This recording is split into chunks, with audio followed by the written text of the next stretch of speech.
बस सबसे पहले ये कहना चाहूँगी, आप सब मेरे से पहले दिन से जुड़े हैं, उसके लिए आप सबका बहुत बहुत शुक्रिया। और आप सब ने मुझे बहुत ज़्यादा प्यार और सपोर्ट दिया है, इसके लिए मैं कभी भूल नहीं सकती और कभी इतना जता भी नहीं पाऊंगी आप लोगों को। बट इसके साथ साथ पिछले कुछ दिनों से आप लोगों को पता है मेरे साथ गलत हो रहा है, और उसके लिए मैं लगातार आवाज़ उठा रही हूँ ताकि लोगों को इससे भी प्रेरणा मिले। मैं रातों को सो नहीं पा रही हूँ, मैं जब से ये सब हुआ है मैं सोई नहीं हूँ, मैं खा नहीं पा रही हूँ। तो जब भी मैं रात को सोने की कोशिश करती हूँ कुछ ना कुछ दिमाग में आ जाता है कि मुझे आप लोगों को यही बोलना है, या जो लोग मुझे इतना प्यार दे रहे, सराहना दे रहे हैं, उन तक एक मैसेज पहुँचाना है। तो इसलिए मैंने कुछ चीज़ें लिखी हैं, अगर आप लोग इजाज़त दें तो मैं पहले वो कर लूँ फिर आपके सवाल कर लूँ। सबसे पहले तो मैं अपने पूरी अगर ज़िंदगी भी ये करती रहूँ तो भी मैं आप सबके प्यार को चुका नहीं पाऊँगी।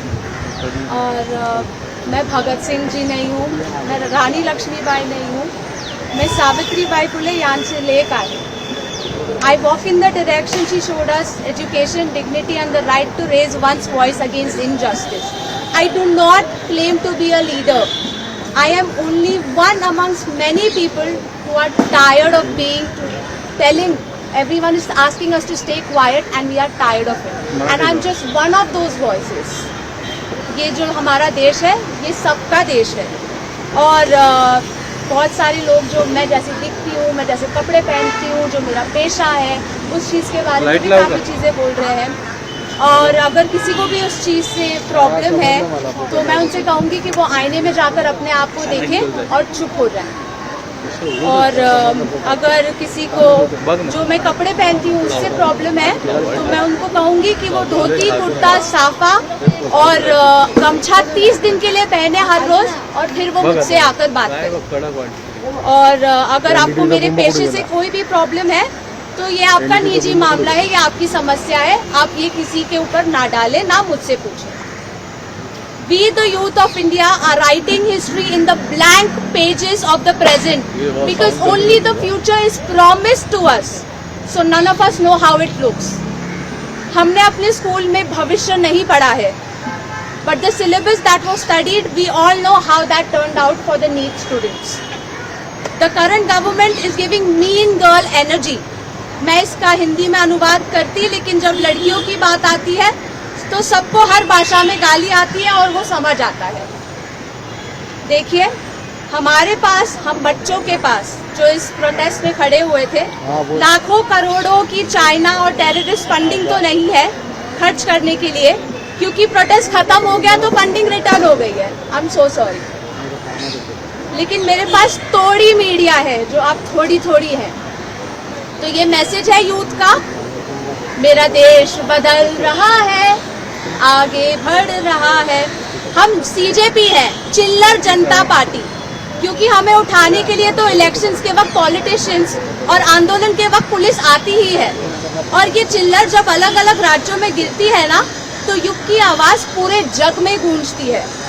लाठियां, पैलेट गन्स, टीयर गैस बच्चों पर चलाए गए प्रिवेंटेटिव मेजर्स और प्रिवेंटेटिव डिटेनिंग के नाम पर, इन बच्चों के हाथ में क्या था? मैं आपसे ये सवाल पूछती हूँ। इन बच्चों के हाथ में अपने देश का तिरंगा और हाथ में बाबा साहेब अम्बेडकर जी की लिखी गई भारतीय संविधान की किताब थी। आप इनसे डर गए। बसों में जब इन्हें भर भर कर आप लेकर जा रहे थे तो वो भारत माता की जय, इंकलाब जिंदाबाद के नारे लगा रहे थे। ये बच्चे आपको टेररिस्ट लगते हैं, और संसद में इस पर चर्चा करते तो वो उसे ऐसे बंद कर देते जैसे कि वो एक स्कूल हो। कल जब मैं मुंबई साइबर क्राइम में अपना केस रजिस्टर करवा रही थी तो मैं सुबह 10:30 बजे से रात के 6:30 बजे तक वहाँ थी। मुझे सारे लोगों ने इतनी प्रेरणा दी है, इतनी सराहना दी है कि वो मेरे लिए खड़े रहते हैं, और मुझे ये देखकर बहुत अच्छा लगता है। लेकिन ये देखकर मेरा दिल भी बहुत दुखता है कि एक औरत को इस समाज में कितना कुछ सहना पड़ता है।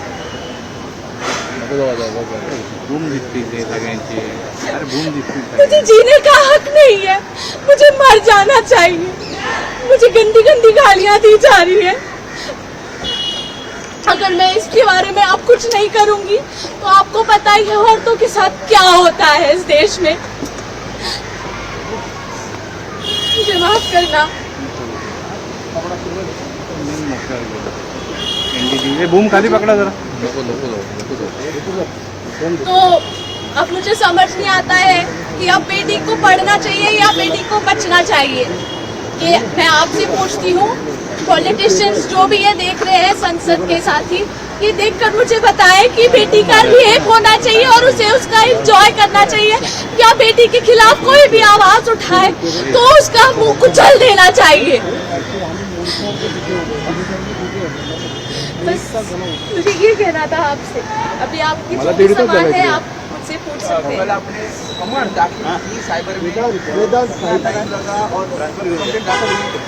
जी, मैंने जैसे ही ये सब मेरे साथ शुरू हुआ, बहुत सारे लोग, बहुत सारी लड़कियां मुझे इंस्टाग्राम पर मैसेजेस सेंड करने लगी, स्क्रीनशॉट सेंड करने लगी, इस बारे में मुझे और सुझाव देने लगी कि मुझे क्या करना चाहिए।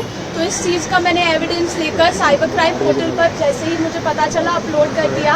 उसके दूसरे दिन पुलिस ने मुझे कॉल किया और मैं सारे एविडेंस के साथ तीसरे दिन उनके पास चली गई। सुबह 10:30 बजे से मैं वहीं थी और मैंने उनके साथ बैठा। और ये जो है बहुत ही सेंसिटिव क्राइम है।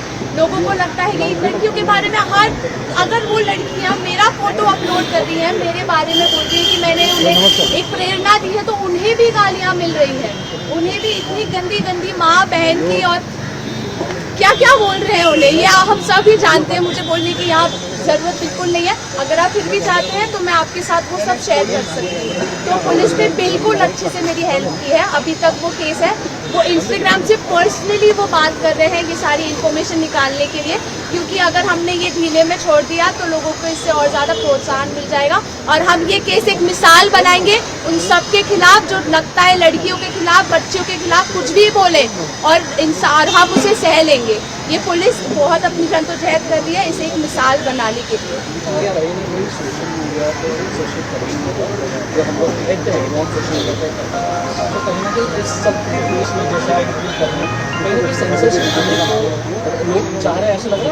बिल्कुल, हम सब लड़कियां आज भी मुझसे कह रही थी कि फर्स्ट ऑफ ऑल तो जिन्होंने भी ये सब किया है, मैंने उनके खिलाफ मामला दर्ज किया है। उन्हें पब्लिकली अपोलोजाइज करना चाहिए दुनिया की सारी औरतों से, क्योंकि वो अभी से नहीं कर रहे हैं ये सब। कि मिसोजिनी जो है हमारे अंदर, हर एक इंडिविजुअल के अंदर जो भी ये चाहता है, बहुत पहले से हो रही है।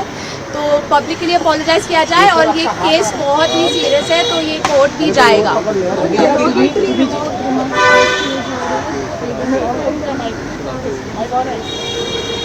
पुलिस ने उन्हें आइडेंटिफाई करने के लिए उनका URL, अकाउंट नंबर, वो जहाँ रह रहे हैं, उन्होंने तो गलत इन्फॉर्मेशन अपने एड्रेस की भी गलत इन्फॉर्मेशन भी प्रोवाइड की है उन्होंने अपने एड्रेस की, जो कि अगेन एक क्राइम है। जो मेरे लॉयर है गणेश जी, क्या वो यहाँ है? आए नहीं अभी तक, आए नहीं आए नहीं अभी, आए नहीं। कहाँ है? हम लोग यहाँ बुलाया जाए ताकि उनके जो भी केस आ गया गणेश जी आए।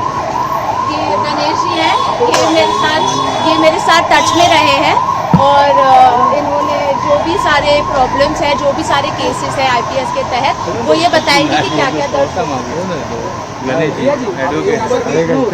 म्हणजे ती गाडी थांबवली होती पोलिसांची, एक बस थांबवली होती, त्यामध्ये विद्यार्थी